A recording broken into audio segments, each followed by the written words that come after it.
السلام علیکم۔ اس ویڈیو میں ہم بات کریں گے بحریہ ٹاؤن کے حوالے سے جو آج کیس تھا، وہ جو آج فیصلہ محفوظ ہوا ہے اس سماعت کے حوالے سے، اور دو تین اور کیسز کے بارے میں۔ اور اگلی ویڈیو میں انشاءاللہ آپ کو بتاؤں گا جو میاں نواز شریف کی ضمانت کی درخواست جو ہے وہ سماعت کے لیے مقرر ہو گئی ہے۔ تو سب سے پہلے اور ان سب سے پہلے میں آپ کو ایک اور چیز آپ کے ساتھ شیئر کرنا چاہتا ہوں کہ جیسا کہ آپ جانتے ہیں کہ پاکستان کے جو اوورسیز پاکستانی ہیں، بیرون ملک رہنے والے 80 سے 90 لاکھ پاکستانی جو کہ ریمیٹنسز بھیجتے ہیں پاکستان میں، اور یہ جو ترسیلات زر ہیں یہ پاکستانی معیشت کا دوسرا بڑا سہارا ہیں کہ 20 ارب ڈالر جو ریمیٹنسز بھیجی جاتی ہیں وہ پاکستانی معیشت کے لیے بہت اہم ہے۔ اور اگر ہم اپنے پڑوسی ملک بھارت کو دیکھیں تو بھارت دنیا کا سب سے بڑا ایسا ملک ہے جہاں پہ سب سے زیادہ ریمیٹنسز بھیجی جاتی ہیں، تقریباً 80 ارب ڈالر۔ تو مسئلہ یہ ہے کہ جیسے وزیر اعظم عمران خان نے کہا تھا کہ 20 ارب ڈالر تو ہمیں بینکنگ چینل سے آتے ہیں، 20 ارب ڈالر حوالہ ہنڈی کے ذریعے اور غیر قانونی طریقے سے پاکستان بھیجے جاتے ہیں۔ تو انہوں نے کہا تھا کہ ہم اپنی بینکنگ سسٹم کو بہتر کریں گے اور اوورسیز پاکستانیوں کو ہم فیسیلیٹیٹ کریں گے تاکہ وہ زیادہ سے زیادہ ریمیٹنسز جو ہیں وہ بینکنگ چینل سے بھیجیں۔ تو اس میں ایک چیز دیکھ رہا تھا، محمد رؤف جمال صاحب ہیں عمان سے، انہوں نے فیس بک کے اوپر ایک تحریر لکھی ہوئی تھی اور جس میں انہوں نے لکھا ہوا تھا کہ جو ملتان ایئرپورٹ ہے وہاں پہ جو ایئرپورٹ انتظامیہ ہیں، جو ایف آئی اے کی ٹیم ہے، جو ایف آئی اے کے اہلکار ہیں، اور خاص طور پہ انہوں نے ایک اے ایس آئی کا نام لکھا اشتیاق کا، اور انہوں نے کہا کہ جب میں وہاں پر ملتان ایئرپورٹ پہ آیا اور میں نے اپنا ریمیٹنسز کارڈ دکھایا تو وہ ریمیٹنسز کارڈ جس کے اوپر 3-4 قسم کی سہولیات ان اوورسیز پاکستانیوں کو ملتی ہیں جو کہ ریمیٹنسز پاکستان میں بھیجتے ہیں، تو انہوں نے کہا کہ وہاں کی انتظامیہ نے جو ہے وہ مس بیہیو کیا اور کوئی بھی سہولیات دینے سے انکار کر دیا۔ تو ریمیٹنس کارڈ جس اوورسیز پاکستانی کے پاس ہوتا ہے تو اس کو جو سہولیات پاکستان میں دی جاتی ہیں ان میں سے ایک سہولت یہ ہوتی ہے کہ ایئرپورٹ کے اوپر ارائیول یا ڈپارچر پہ ان کو اسپیشل ہینڈلنگ جو ہے وہ فراہم کی جاتی ہے، تو ان کو جو ہے کچھ سہولیات دی جاتی ہیں ان کو، لیکن ملتان ایئرپورٹ کے اوپر نہیں دی جاتی۔ تو امید ہے کہ ایف آئی اے کی جو ڈی جی ایف آئی اے اور حکومتی جو لوگ ہیں، جو حکومتی ادارہ ہے جو اوورسیز پاکستانیوں کے معاملات کو دیکھتا ہے، وہ اس چیز کو دیکھے کہ پاکستان کے وہ رہنے والے وہ اوورسیز پاکستانی جو پاکستان میں ریمیٹنسز بینکنگ چینل سے بھیجتے ہیں اور جن کی ریمیٹنس کے اوپر پاکستان کا بہت بڑا انحصار ہے تو ان کو فیسیلیٹیٹ کیا جائے اور ان کے ساتھ کسی بھی طرح سے جو ہے وہ مس بیہیو ایئرپورٹ کے اوپر نہیں ہونا چاہیے۔ اور یہ بھی ہے کہ پاکستان دنیا کا 7واں بڑا ملک ہے جہاں ریمیٹنسز جو ہے اتنی بڑی تعداد میں، اتنی بڑی حجم میں ریمیٹنسز آتی ہیں، اور خاص طور پہ اوورسیز پاکستانیوں کی پاکستان کو اس وقت بہت ضرورت ہے جس طرح سے وہ پیسے بھیج رہے ہیں، اور تیزی کے ساتھ پہلے بھی ایسا ہو رہا ہے کہ تیزی سے ریمیٹنسز جو ہیں وہ بینکنگ چینل سے بڑھ رہی ہیں۔ تو جیسے میں نے آپ کو بتایا کہ عمران خان صاحب نے یہ کہا تھا کہ اگر جو غیر قانونی طریقے سے ریمیٹنسز آتی ہیں اگر وہ بھی قانونی طریقے سے بھیجی جائیں تو پاکستان کو شاید آئی ایم ایف کے پاس بھی آئندہ جانے کی ضرورت نہ ہو، اور اگر اب بھی وہ ساری قانونی طریقے سے آنے لگ جاتی ہیں تو شاید اس بار بھی ہمیں آئی ایم ایف کے پاس نہ جانا پڑتا۔ تو اس حوالے سے حکومت کو چاہیے کہ اس معاملے کو دیکھے، اس کو حل کرے۔ اب ہم بات کرتے ہیں آج کے کیسز کی۔ ایک کیس تھا فٹ بال فیڈریشن کے الیکشن کے حوالے سے جو فیصلہ دیا تھا سپریم کورٹ نے، اس پہ نظر ثانی اپیلیں تھیں جو سپریم کورٹ نے مسترد کر دی ہیں۔ جسٹس گلزار احمد صاحب، جسٹس قاضی فائز عیسیٰ صاحب اور جسٹس اعجاز الحسن صاحب نے یہ کیس سنا۔ اعجاز الحسن صاحب کا کہنا تھا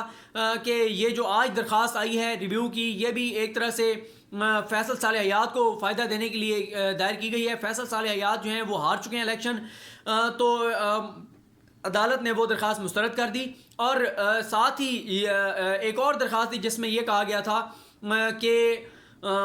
فیصل صالح حیات جو ہیں وہ ابھی بھی خود کو صدر شو کر رہے ہیں، وہ ہینڈ اوور نہیں کر رہے چارج۔ تو اس حوالے سے گلزار صاحب نے کہا کہ جو ان کے خلاف کارروائی جس فورم پہ بنتی ہے اس فورم پہ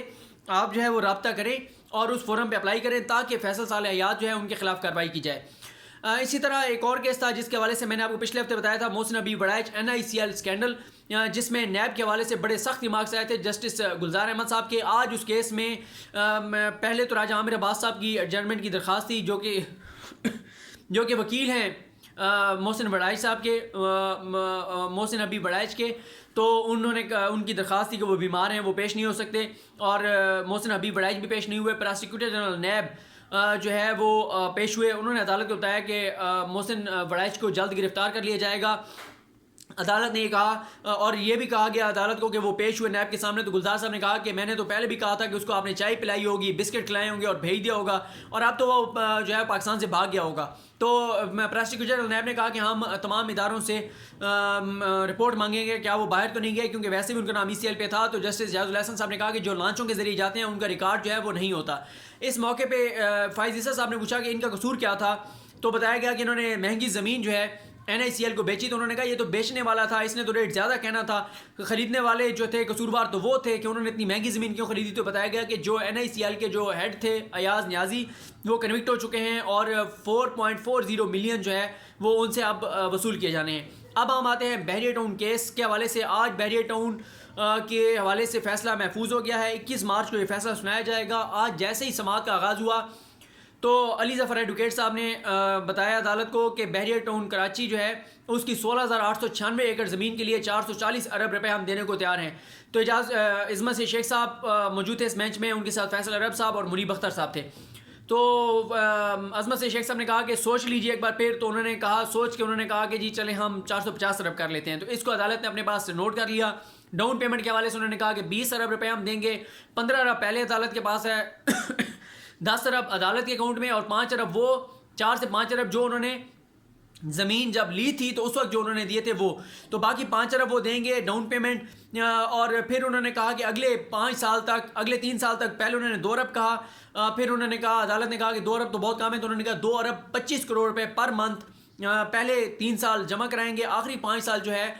وہ پھر جتنی باقی رقم ہوگی اس کے برابر اقساط کر کے اور وہ دیں گے۔ ایک موقع کے اوپر جو ٹائم ڈیوریشن تھا اس موقع پہ جب علی ظفر صاحب نے 9 ماہ کہا تو اس پر عظمت سے شیخ صاحب مسکرائے، انہوں نے کہا ڈن، قبول ہے قبول ہے قبول ہے۔ تو انہوں نے کہا معذرت میں 9 ماہ نہیں 9 سال کہنا چاہتا تھا، لیکن اب انہوں نے 8 سال کا کہا ہے کہ 8 سال کے اندر بحریہ ٹاؤن جو ہے یہ رقم عدالت کا جو بھی اکاؤنٹ ہوگا، جس اکاؤنٹ میں کہا جائے گا اس میں بحریہ ٹاؤن جو ہے وہ جمع کرائے گی۔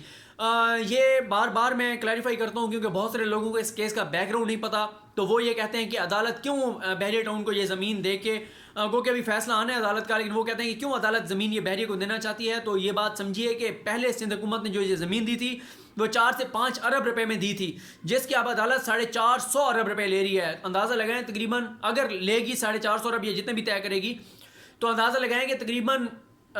کہاں پہ 4 ارب کہاں پہ 450 ارب، اتنی بڑی رقم جو ہے وہ قومی خزانے میں آئے گی۔ اور وہ زمین جو ہے وہ زمین بحریہ ٹاؤن وہاں پہ ہزاروں پلاٹ بیچ چکا ہے، ان کا جو تھرڈ پارٹی انٹرسٹ کریٹ ہو چکا تھا وہ واپس جا نہیں سکتا تھا، ان کو واپس پیسے دیے نہیں جا سکتے تھے، اور اگر یہ پروجیکٹ کسی اور کو دے دیا جاتا تو شاید وہ چلا نہ سکتا، کیونکہ ابھی بھی عدالت نے فیصلہ کرنا ہے۔ لیکن لگ یہی رہا ہے کہ عدالت جو ہے وہ ٹرمز اینڈ کنڈیشنز کو تھوڑا سا اوپر نیچے کر کے رقم شاید تھوڑی سی بڑھا کے اور بحریہ ٹاؤن کو یہ زمین دے دے گی۔ بحریہ ٹاؤن نے یہ بھی عدالت سے استدعا کی ہے کہ فوری طور پہ یہ ساری زمین ان کے نام پہ ٹرانسفر کر دی جائے۔ تو اس حوالے سے عظمت سے شیخ صاحب کا کہنا تھا کہ ابھی آپ نے رقم دی نہیں ہے تو پہلے ٹرانسفر ہو نہیں سکتی، پاور آف الاٹمنٹ آپ کے پاس موجود ہے، الاٹمنٹ آپ کرتے رہیے گا، اگر یہ ہم آپ کی رقم ایکسیپٹ کر لیتے ہیں تو فائنل جو ٹائٹل ہو آپ کے نام پہ ٹرانسفر ہوگا وہ اس وقت ہوگا جب آپ جو ہے یہ ساری رقم ادا کر دیں گے۔ سیکیورٹی انہوں نے جو کہا وہ انہوں نے اپنے کچھ اداروں کی، دفاتر کی اور کچھ عمارتوں کی انہوں نے لسٹ ایک فراہم کی عدالت کو، ان کی رقم بھی بتائی ہے۔ وہ عمارتیں انہوں نے ایک طرح سے گروی رکھوائیں گے کہ اگر وہ پیسے انہوں نے نہ دیے تو ان عمارتوں کو ضبط کر لیا جائے گا۔ اس کے علاوہ پھر بحریہ ٹاؤن کو اگر یہ زمین دی جاتی ہے 450 ارب یا جتنے میں بھی، تو پھر ایک ڈیفالٹ کاز بھی اس میں شامل کی جائے گی کہ اگر وہ اقساط نہیں دیتے تو پھر ان کے اوپر جو ہے وہ کیا جرمانہ ہوگا۔ اسی طرح بحریہ ٹاؤن کی جانب سے کچھ اضافی ٹیکسز کا کہا گیا کہ اگر یہ سیٹلمنٹ ہو جاتی ہے تو کچھ اضافی ٹیکسز کا انہوں نے کہا کہ وہ نہ لیے جائیں۔ اس حوالے سے عدالت کا یہ کہنا تھا کہ جو قانون کے مطابق ٹیکس آپ سے لیے جانے ہیں وہ لیے جائیں گے۔ پھر بحریہ ٹاؤن کی جانب سے یہ کہا گیا کہ نیب کیسز جو ہیں وہ ختم کر دیے جائیں بحریہ ٹاؤن کے خلاف اور اس کے جو بھی آفیشلز ہیں ان کے خلاف۔ اس حوالے سے عدالت نے نوٹ کر لیا ہے۔ عظمت سے شیخ صاحب نے کہا کہ اگر یہ تو ٹھیک ہے کہ اگر پیسے بحریہ ٹاؤن دے دیتا ہے تو پھر یہ تو نہیں ہو سکتا کہ پیسے بھی لے لو تو بندہ بھی اندر کر دو۔ تو پھر اس موقع پہ فاروق عنایت صاحب نے کہا کہ جو سندھ حکومت کے آفیشلز ہیں، بیوروکریٹس ہیں، دیگر لوگ ہیں، ان کے خلاف بھی کارروائی ختم کر دی جائے. تو عدالت کا یہ کہنا تھا کہ ہماری جو سیٹلمنٹ ہو رہی ہے وہ بحریہ ٹاؤن کے ساتھ ہو رہی ہے، وہ سندھ حکومت کے ساتھ نہیں ہو رہی. پھر یہ بھی کہا گیا اظہر صدیق ایڈوکیٹ صاحب کی جانب سے کہ جو اشتہارات پہ پابندی ہے وہ پابندی بھی جو ہے وہ ختم کر دی جائے. عدالت نے ساری کی ساری جو بھی آج کی ان کی آفر تھی بحریہ ٹاؤن کی، بحریہ ٹاؤن کراچی کی حد تک، وہ عدالت نے آج نوٹ کر لی ہے، فیصلہ محفوظ کر لیا ہے. 21 مارچ کو عدالت یہ فیصلہ سنائے گی. تو آپ دیکھتے ہیں کہ 21 مارچ کو کیا فیصلہ سنایا جاتا ہے. اس کیس کے حوالے سے جب فیصلہ سنایا جائے گا تو انشاءاللہ میں تفصیلات آپ کے ساتھ شیئر کروں گا. اور اگلی ویڈیو میں آپ کو میاں نواز شریف کی ضمانت اور اس کے علاوہ کچھ اور کیسز ہیں، جیسے الخیر یونیورسٹی کے حوالے سے آج بڑے سخت ریمارکس آئے جسٹس گلزار صاحب کے، اور کوئی دیگر کیسز ہیں ان کا حوالہ آپ کے ساتھ شیئر کروں گا. اللہ کریم آپ کا حامی ناصر ہو. مجھے اپنی دعاؤں میں یاد رکھیں. خدا حافظ.